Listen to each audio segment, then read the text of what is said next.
So I'm going to show you how to make your fairy garden for the Make and Take It Home at Craft.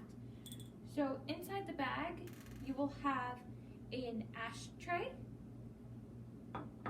and you'll have a Ziploc baggie with the moss. So you'll have like 2 bags of different colored moss to use. You'll have a plastic bag with a character in it. You might have a plastic bag that has 2 little other characters, so you'll have 1 bag, but you'll either have a big one or you'll have the 2 small ones. You'll have another bag, or it'll be already in your characters, is like mushrooms. So now I'm going to show you how to make your fairy garden.